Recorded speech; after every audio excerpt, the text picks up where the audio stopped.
ఇప్పుడు దీని యొక్క రహస్యం తెలుసుకునే ప్రయత్నం చేద్దాం. ఇక్కడ ఒక డబ్బా ఉంది, ఇక్కడ మరో డబ్బా ఉంది.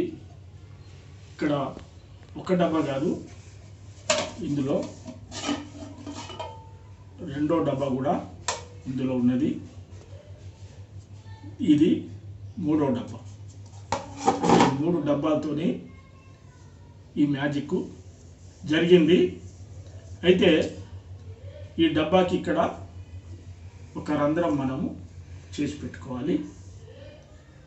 మొట్టమొదలు ఇక్కడ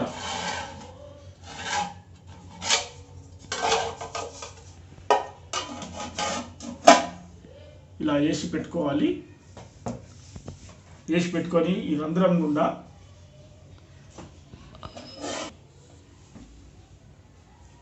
ఇలా లోపలికి వేసి పెట్టుకోవాలి.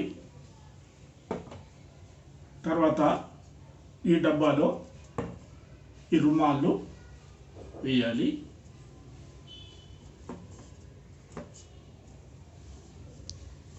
రుమాలు వేసిన తర్వాత ఇప్పుడు ఈ రంధ్రం ద్వారా మన బొటనవేలు సాయంతో ఇలాగే 2 డబ్బాలు లేపి దీనిపైన మనం పెట్టాలి.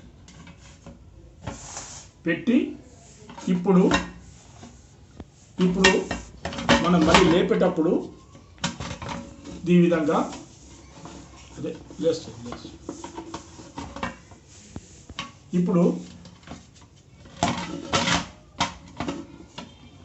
ఇప్పుడు లేపేటప్పుడు ఆ డబ్బాని కిందికి వదిలేసి ఈ రకంగా మనం లేపాలి. ఒకటి లేచింది. దీంట్లో చూస్తే ఇక్కడ ఏం లేదు, వేసినటువంటి రుమాళ్ళు మాయమైనట్టుగా మనకు కనిపిస్తుంది. మళ్ళీ దీన్ని ఈ రకంగా మళ్ళీ దీనిపైన పెట్టి ఇప్పుడు ఉన్నట్టుగా మళ్ళీ లేపి ఈ బొటనవేలు సాయంతో ఇక్కడ లోపల డబ్బాని అదివి పట్టి ఇక్కడ ఒక డబ్బాని మనం తీస్తే యథావిధిగా మళ్ళీ మనకు రుమాళ్ళు వచ్చినట్టు కనిపిస్తుంది. ఇది ఇందులో ఉన్నటువంటి రహస్యం. ఇది కొద్దిగా డబ్బాలు కష్టపడి మనం చేసుకోగలిగితే పర్వాలేదు. లేదంటే మ్యాజిక్ షాప్లో ఇట్లా తయారైనటువంటి డబ్బాలు మనకు రెడీమేడ్గా దొరుకుతాయి. అక్కడ కొనుక్కొనైనా మనం ప్రదర్శించేందుకు సిద్ధం కావాలి. మరో ట్రిక్తో మేము ముందుకు వస్తాం. అప్పటిదాకా సెలవు. ధన్యవాదాలు.